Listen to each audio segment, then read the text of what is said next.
அடுத்த ஆண்டு நடைபெறுகின்ற இந்த தேர்தலில் கூட்டணி ஆட்சி அந்த தலையெழுத்து இந்த மாநாட்டில் அடங்கியிருக்கிறது. அதனால இந்த மாநாட்டுடைய முக்கியத்துவம் நீங்க புரிஞ்சுக்கணும். இது ஏதோ ஒரு மாநாடு கிடையாது. இதுல உங்களுடைய 100 விழுக்காடு ஈடுபாடு தமிழ்நாட்டில் இந்த பகுதியிலும் தமிழ்நாட்டில் உள்ள அனைத்து மாவட்ட செயலாளருக்கும் என்னோட வேண்டுகோள். எல்லா பகுதியிலிருந்து வரணும். வன்னியர்கள் மட்டுமல்ல, சமுதாயத்துக்கு வரணும். அதில் எல்லா வன்னியர்களும், அதாவது மற்ற கட்சியில் உள்ள வன்னியர்களா இருக்கிறாங்க, திமுக அதிமுக எல்லாம், அவங்க எல்லாமே இது வரணும். குடும்ப விழா இதுல நீங்க செய்ய வேண்டியது, நீங்க ஏதோ மாவட்ட லெவல்ல அல்ல ஒன்றிய லெவல்ல கூட்டம் போட்டா போதாது. கிளைக்கு போனோம். கிளைக்கு என்னை பொறுத்த வரைக்கும் கிட்டத்தட்ட 4-5 வருஷம் ஆச்சு. நீங்க கிளைக்கு நீங்க மட்டும் ஒன்றிய செயலாளர் போய் 4-5 வருஷம் ஆயிடுச்சு. கஷ்டமா தான் இருக்கு. இதுல நீங்க போங்க. இல்ல நீங்க போறதுக்காக கிளையை காத்துட்டு இருக்க கூடாது. அது வேற. ஒன்றிய செயலாளர் போறாங்கன்னா அவங்கள விடுங்க, போட்டோம். இல்ல இல்ல நான் தான் வரணும் அப்படிலாம் நீங்க யாரும் சொல்ல வேண்டாம். நேரம் கிடையாது. இதுல ஏன் இந்த மாநாட்டில் கிளை முக்கியம், கிராம முக்கியம் நான் சொல்றது என்னன்னா, இந்த தேர்தலுக்கு கிராமத்துல யார் இந்த மாநாடு நடத்துறாங்களோ அவங்க பூத் ஏஜென்ட் பூத்துல வச்சுக்கிட்டு அவங்க தான் நடத்த போறாங்க தேர்தல். அதனால்தான் அதுதான் அடித்தளம்.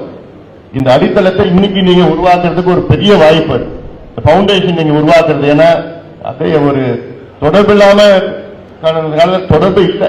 கிராமத்துக்கும் உங்களுக்கும் தொடர்பு இல்லாம, கட்சிக்கும் தொடர்பு இல்லாம போயிடுச்சு. ரொம்ப ரொம்ப வருத்தமா இருக்கு. நிறைய வேலை செய்யணும் நீங்க. அதனால இந்த வேலையை நீங்க அடுத்த 50 நாள்ல நீங்க செய்யறது தான் அடுத்த தேர்தல், வர தேர்தலுக்கு நம்ம அடித்தளம் அப்படியே கொண்டு போகணும். அதனால்தான் ரொம்ப ரொம்ப முக்கியம். ஒரு பஞ்சாயத்துக்கு ஒரு வண்டி 2 வண்டி எல்லாம் கணக்கெல்லாம் கிடையாது.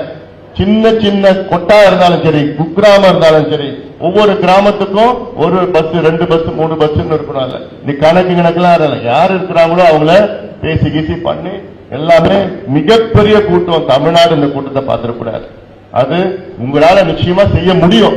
அந்த வகையில தான், அந்த நம்பிக்கையோட தான் ஐயா கிட்ட நான் சொல்லியிருக்கேன். நிச்சயமா மிகப்பெரிய ஒரு வெற்றி மாநாடு நடத்துவோம் ஐயா நான் சொல்லி உறுதி கொடுத்திருக்கிறேன். நான் அதை ஏற்ப நிச்சயமாக நீங்கள் பணியாற்ற வேண்டும்.